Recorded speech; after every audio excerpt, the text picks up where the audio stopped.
Hello guys, it's me again sa isa na namang maiksing talakayan regarding sa ating mga defective transistor. No?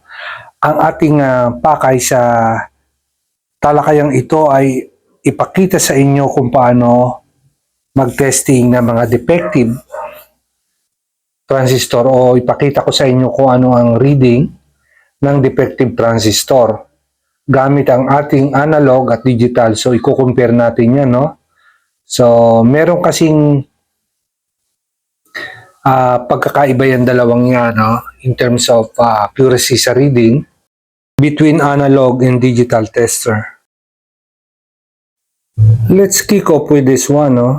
2EC5198, okay? So, itong mga transistor nito, inuulit ko is defective na to, no? So, bali, alam ko nang sira ito. Papakita ko lang sa inyo yung mga reading niya. So, base to collector, yan, shorted. Okay? Kahit baliktarin mo yung test probe mo, shorted dapat ang reading yan. Ayan, binaliktad na. Okay. So, shorted pa rin. Okay? Pwede nyo rin i-testing gamit yung metal tab, no? Kasi lagi natin tandaan, no? Ang metal tab ay connected dun sa ating center terminal, no? Yung ating collector. Okay, lahat ng metal tab, lahat ay connected yan sa middle pin, no? Kahit sa MOSFET. So, i-check lang natin. So, collector to base, ayan, shorted talaga siya. Okay? So, pinapakita ko lang sa inyo na pwede nyo ring ilagay yung isang test probe dyan, no? Kasi minsan nga mahirap maghahawak, no? Okay? So, ayan, nakita nyo, ano siya, kailangan siya ng insulation kapag kinakabit natin sa heatsink, no? Otherwise, puputok yan. Okay, yan, shorted. Okay?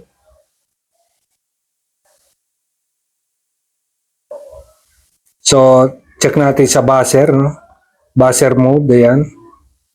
So, balik natin sa diode. So, i-check naman natin sa gamit ang ating analog tester. Okay? Remember na kailangan natin pagpalitin ang polarity niyan. Okay? Sa Japanese standard, ang pula is negative. Ang positive ay itim. Okay? So, in order to have a forward or reading, to have a reading is dapat positive is to positive. Okay? Negative is to negative. So, ayan. So, binaliktad na natin. Ayan, may deflection siya. Shorted. Nakita nyo, shorted yung reading sa analog. Then, binaliktad natin yung test probe. Of course, shorted pa rin. Kaya lahat ng shorted, kahit baliktarin mo yan, is shorted ang magiging reading mo. Okay? So, ayan, dinikit naman natin yung isang test probe dun sa ating metal, no? Metal tab.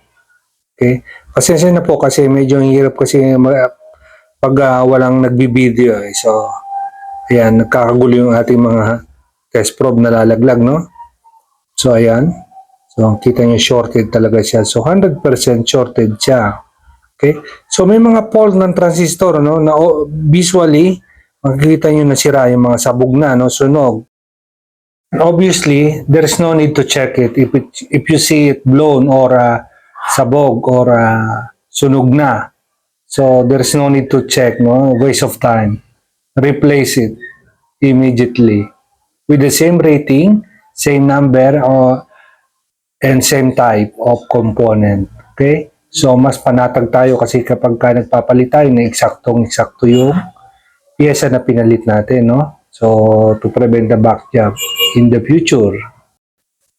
This one, shorted din ito.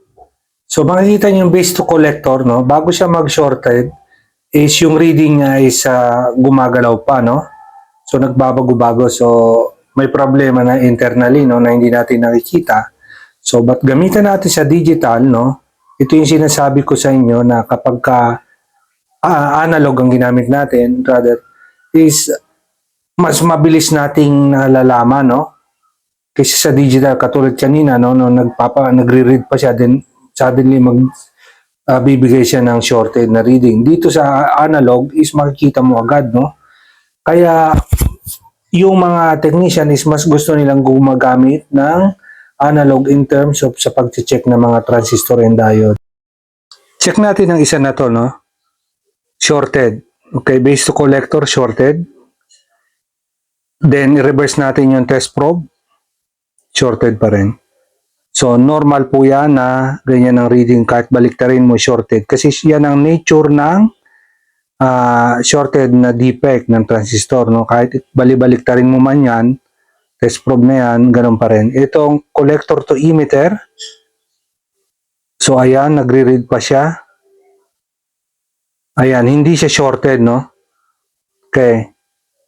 Pero, ganun pa man, sira na itong transistor na to, no?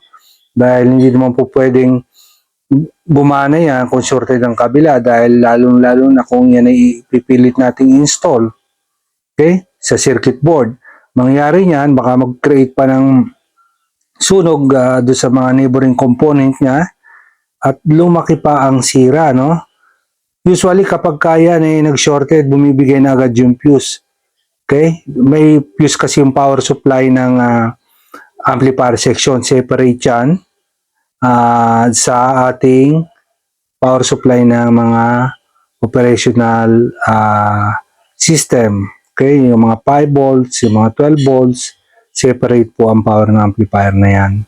Okay? Try natin tong isa na to, no? Gamit ang ating analog, no? So, kung anong defect nito. So, okay. Base to emitter, shorted. Base to collector, shorted as well. So, it means talagang shorted. Fully 100% shorted itong transistor na to. Kasi lahat ng terminal niya is shorted. Thank you guys for watching and until next time. Okay, God bless.